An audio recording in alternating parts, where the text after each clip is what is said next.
تو جناب بات کریں گے ڈرامہ سیریل تیری چھاؤ میں کی ایپیسوڈ 22 کے بارے میں، جو کہ آن ایئر ہو چکی ہے۔ اوورآل ایک اچھی ایپیسوڈ تھی، اور ایک بار پھر جو ہے وہ نصیباً بازی مارتے ہوئے، اور اس نے بازی پلٹ دی کہ جب سالار گیا ہے تھانے میں اگین انسپیکٹر سے، اس نے منت سماجت کی ہے، اس کو لے کے آیا کہ جی چلے میرے ساتھ جا کے آپ دیکھیں میں نے اصل جگہ کا پتہ لگا لیا ہے۔ تو سالار بھی مطلب یہ بھی ایک جو ہے نا وہ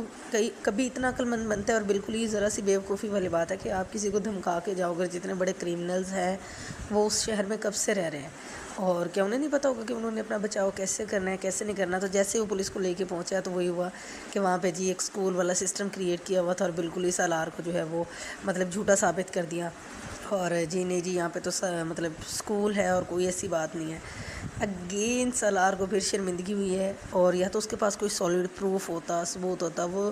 جوش میں اس کو ہوش نہیں ہے کہ اس نے کرنا کیا ہے کیا نہیں کرنا ہے، تو بس بیچارہ بھٹکتا پھر رہا ہے، کبھی کسی کے پیچھے کبھی کسی کے پیچھے، لیکن کچھ بھی کام جو ہے وہ اس کا نہیں بن پا رہا ہے۔ تو پھر اس کا جب اطلاع ملی کہ جی ڈیڈ باڈی ملی ہے، اور اس نے جس طرح سے جا کے روتے پیٹتے جو ہے وہ اس نے ڈیڈ باڈی کو دیکھا ہے، تو پھر اس کو تسلی ہوئی ہے۔ اچھا ہمت اس نے بڑی کی کہ پھر بھی اس نے دیکھنی چاہیے کہ وہ تسلی کر لے اپنی آنکھوں سے کہ واقعی وہ ودیمہ کی ہے یا کسی اور کی ہے۔ تو اتنی کرج تو پھر انہی لوگوں میں ہوتی ہے جن کے پھر حوصلے بڑے ہوں۔ خیر اس کا بھی دل تو کافی جو ہے پریشان ہو رہا تھا، لیکن پھر اس نے جب دیکھا تو ودیمہ کی ڈیڈ باڈی نہیں تھی۔ تو جس طریقے سے انسپیکٹر صاحب غصے ہو کے گئے ہیں، اب لگتا نہیں ہے کہ وہ سالار کی کوئی بات بھی جو ہے وہ سنیں گے۔ اچھا نصیباً والی ابھی مار کھائی ہے، مطلب سالار نے دیکھا ہے کہ کس طریقے سے اسے منہ کی کھانی پڑی ہے، پھر وہ پہنچ گیا مرزا کے پاس، ایسے ہی نہتا اٹھ کے چلا گیا ہے۔ اس کو آئیڈیا ہی نہیں ہے کہ وہ جوش میں کیا کچھ کر رہا ہے، نہ وہ دماغ سے کام لے رہا ہے نہ کچھ، اور پتہ اس نے سب کچھ لگا لیا۔ وہ دبئی میں پہنچ گیا، ماجد کے پاس پہنچ گیا تھا،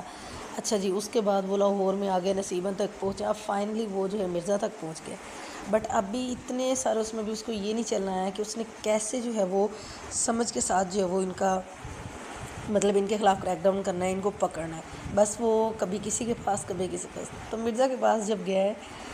وہاں پہ سالار کا سینس آف ہیومر جو ہے وہ اس کے 10/10 مارکس بنتا ہے، کہ اس نے اس سے مرزا سے کہا کہ اگر تم مجھے جانتے نہ ہوتے تو تم مجھ سے اس حالت میں ملنے کے لیے نہ آتے۔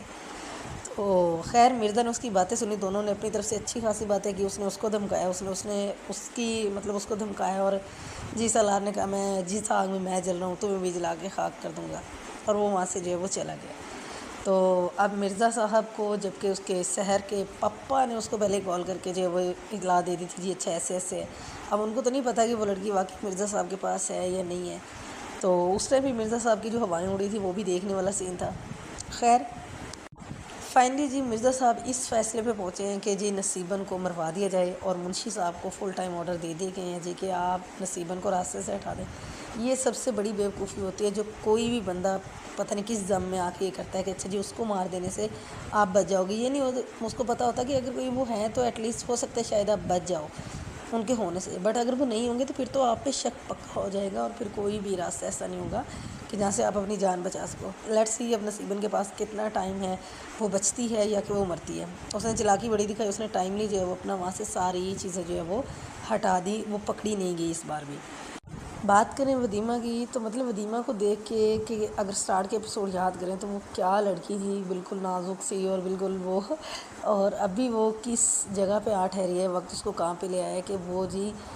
مطلب شوٹ کرنے کی پریکٹس کر رہی ہے، اور اس نے بار بار جو ہے وہ گولی چلائی، اور ایون کہ وہ سکسیزفل ہوئی کہ اس کا نشانہ جو ہے وہ مطلب نشانے پہ جا کے اس کی گولی جو ہے وہ لگی۔ تو ابھی وہ اتنی بہادر لڑکی بن چکی ہے کہ اس نے اپنا بدلہ لینا ہے ہر اس بندے سے جس نے اس کے ساتھ برا کیا۔ اچھا یہ بھی سٹوری کے اندر ٹویسٹ ہے، تھوڑا سا ہٹ کے سٹوری دکھائی جا رہی ہے، سٹوری کو لے کے چل رہے ہیں، تو اس حساب سے بھی جو ہے وہ ڈرامہ تھوڑا اچھا بن گیا ہے، کیونکہ اگر یہ اتنے ٹویسٹ نہ ہو تو پھر سمپل تو پھر سٹوری وہی ہے کہ بورنگ سٹوری ہوتی، بٹ ابھی جو ہے وہ انٹرسٹنگ چل رہی ہے کہ وہ ایک سٹرگل کر رہی ہے ہر اس انسان سے بدلہ لینا ہے کہ جس نے اس کی زندگی کو جہنم بنایا ہے۔ تو ویل ڈن، مطلب اتنے سارے مردوں میں ایک لڑکی ہو کے اس طریقے سے وہ جو ہے وہ اسٹرانگ ہے، اور مطلب یہ کر رہی ہے کہ وہ اپنا بدلہ لے۔ تو ابھی تو یہ سب کچھ چل رہا ہے، لیٹس سی کہ ابھی ودیمہ جو ہے وہ کب واپس جائے گی، سالار سے اس کی کب ملاقات ہوتی ہے، کیونکہ سالار بھی لاہور میں ہے اور جو ودیمہ ہے وہ بھی وہاں پہ ہے۔ اچھا ویسے ودیمہ نے جو ہے وہ اس کو بڑا اچھا طریقہ کار بتایا، مطلب ودیمہ اپنے ذہن سے سوچ رہی ہے، ایموشنل ہو کے ذہن سے سوچ رہی ہے کہ بھائی پہلے اس کو کمزور کرنا ہے مرزا کو، پھر اس کو مارنا ایزی ہوگا۔ یہی کام جو ہے وہ سالار کو کرنا چاہیے، بٹ سالار کو کچھ بھی جو ہے وہ ابھی تک بھی نہیں سمجھ آ رہی کہ وہ تسلی سے بیٹھ کے کوئی پلان کرے۔ خیر اچھی ایپیسوڈ تھی، آپ لوگ بھی جا کے ایپیسوڈ دیکھیں اور اپنے ریویوز جو ہے وہ کمنٹ کے اندر ضرور شیئر کریں۔